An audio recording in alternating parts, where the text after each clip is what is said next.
Okay, so if you're leading anything today, a team, a company, heck, even just managing your own projects, you know the feeling, right? It's this constant pressure. Oh, yeah. The tyranny of the instant, as you put it. Exactly. We're totally locked into thinking quarter to quarter, chasing the next target. And the rewards, they almost always go to the fastest reaction, the quickest return. It's relentless. It really is.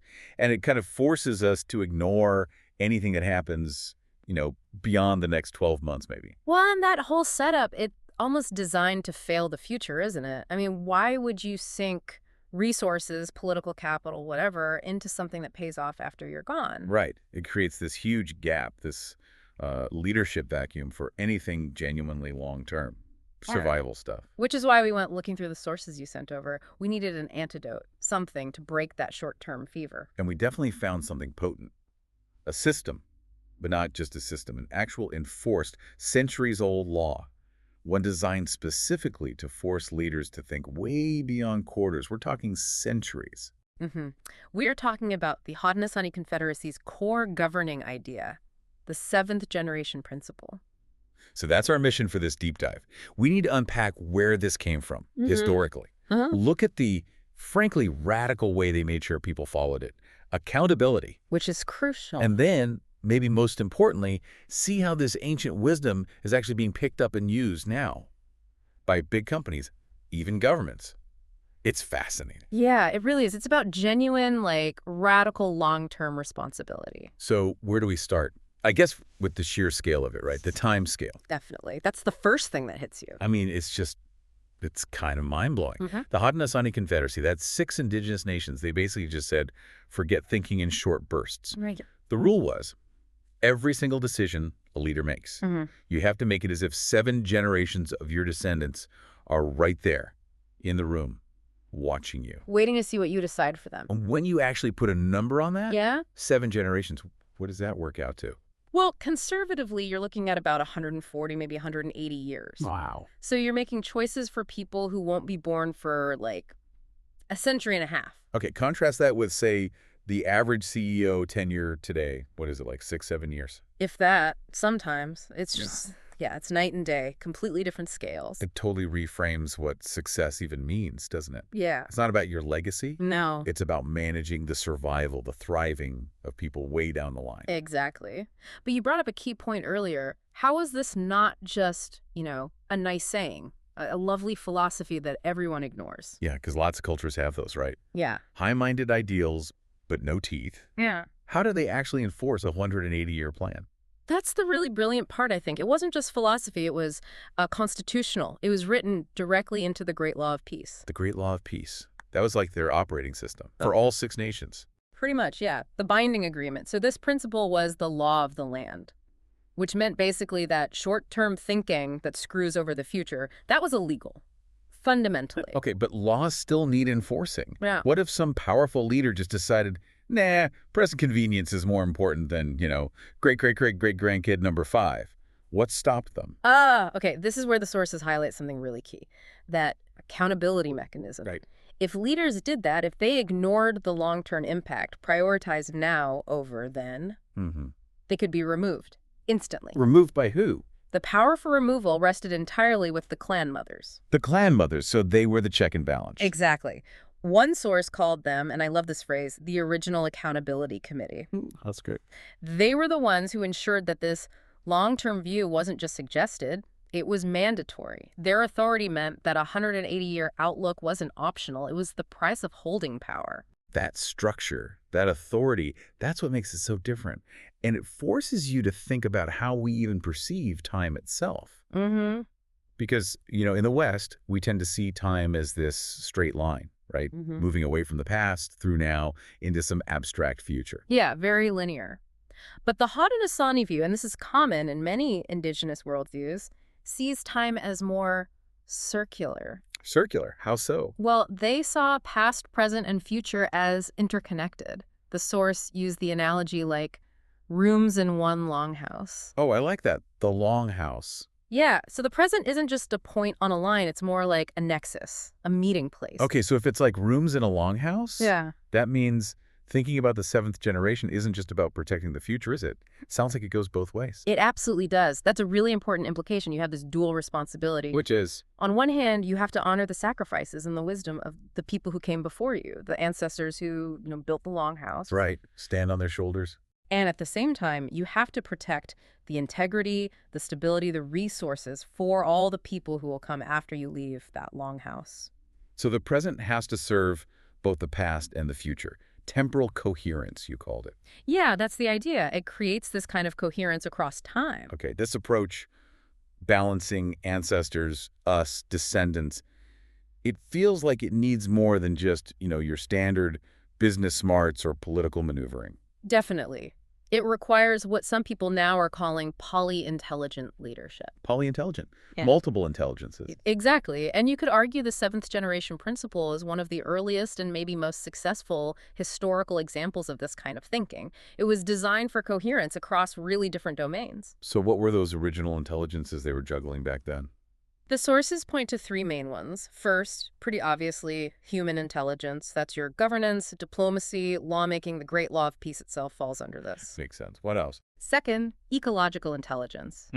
A deep understanding and care for the land, the water, the animals, because the future generations absolutely depend on those things being healthy and available. Stewardship, basically. Okay. Law, land.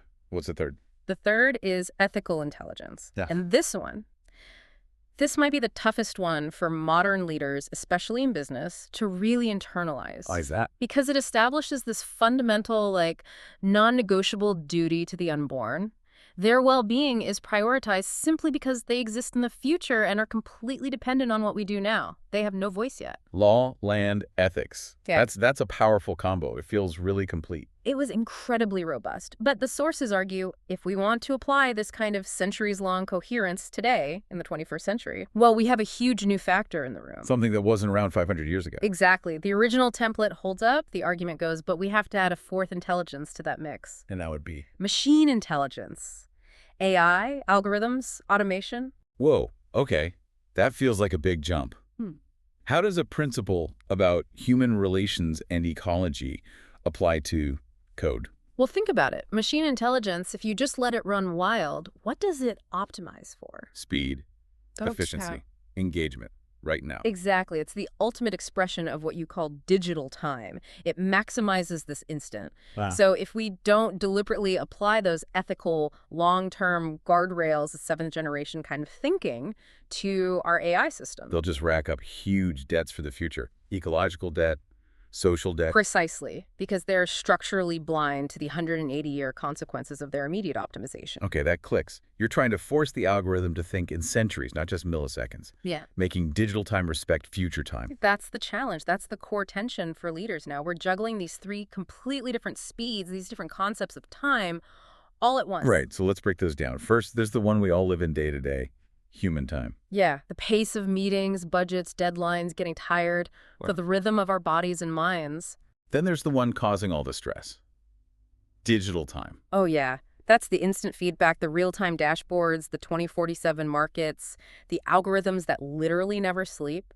That's the one messing with our nervous systems. And then the antidote we're talking about today, the big one demanded by this principle. Future time. That conscious, deliberate stretching of our decision horizon.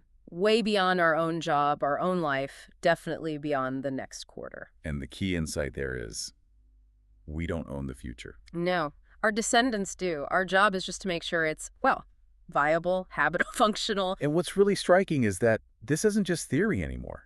People are actually doing this. Big organizations are adopting this kind of long loop thinking. Yeah, we found some really compelling case studies, concrete examples of what this looks like in the modern world. Okay, let's get into those. Yeah. Because they really show how this ancient idea translates into action today. What does that radical responsibility look like on the ground? Well, maybe the most obvious starting point is the company literally named Seventh Generation Inc. Right, the cleaning products company. Exactly. They built their entire brand, their whole identity around that promise. Protecting the next 7 generations. And apparently, even now that they're owned by Unilever, that founding principle is so embedded, it still shapes their decisions. Products, supply chains, the whole bit. So the name itself becomes a kind of accountability tool that's smart branding, but also maybe deeper. Yeah. potentially. But let's look at maybe a tougher case. A heavy industry, big environmental footprint. Okay. Think about Interface, the global carpet tile manufacturer. Now, their first goal, years ago, was just reducing their impact, which is, standard CSR stuff. Pretty common now. But they shifted gears. Their big commitment now, they call it climate take-back. The goal isn't just to do less harm, to actively reverse the damage, Right. to have a net positive environmental impact. Wow, okay. That is a philosophical leap. Reducing harm is kind of managing the present mess. Right. Reversing harm. Right. That's like paying back past debts and investing in the future. That's exactly it. It's a 180-year view. It forces them to innovate in totally different ways, like creating products that actually absorb carbon, not just release less of it. That's impressive. But maybe the most dramatic example, the one that shows real sacrifice for future time. Yeah. That might be Ørsted. Yeah, the Danish energy company. I mean, their story is incredible. They were Dong Energy, Danish oil and natural gas, a state-owned fossil fuel giant. And now they're One of the world's biggest developers of offshore wind power. They completely transformed. And it wasn't just a pivot. You could almost call it an act of, economic self-sabotage in the short term. How so? Because embracing that long-term, future-focused view, it forced them to systematically sell off or shut down extremely profitable parts of their business, their oil and gas assets. They actively dismantled profitable present-day operations. Consciously. Because they decided those assets had no place in the world 7 generations from now. They took a massive hit on short-term value because they were committed to future time over human time or digital time. That is the ultimate test, isn't it? Are you willing to sacrifice now for then? That's powerful. It really is. And it's not just companies. We're seeing governments try to wrestle with this too, trying to build in that long-term perspective. Okay. Well, Finland is a really interesting example. They basically recognize, okay, political terms are short, maybe 4 years, but national planning needs to be way, way longer. So what do? They actually set up an official government body, essentially a ministry, whose whole job is thinking about the future. Seriously? A ministry of the future? Functionally, yeah. Its task is specifically to look ahead 20, 30, 50 years, figure out the long-term goals and challenges, and then develop actual concrete plans to get there. It takes the long view out of academia and puts it right into the machinery of government. What strikes me about both the Finnish example and the original Haudenosaunee one is that they both get that this can't just be voluntary. Right. The long-term view needs structure. It needs enforcement. You can't just rely on hoping individual leaders feel like doing the right thing for 180 years from now. That institutionalization is absolutely key.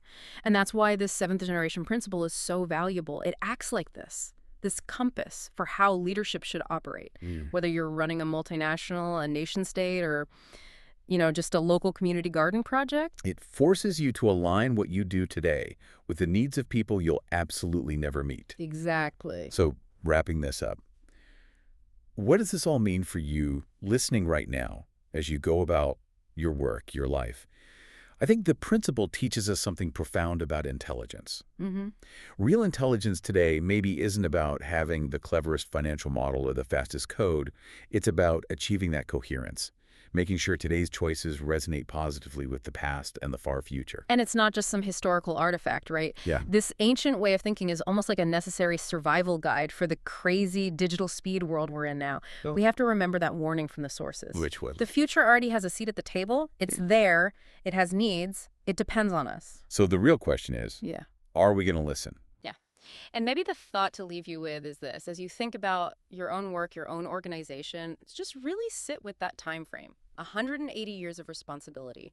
What would it actually take structurally, culturally, personally for your team, your company, your life plan to genuinely operate on that kind of generational timescale? Could you kill a profitable project today to ensure resources last 7 generations? That's where the real work starts, isn't it?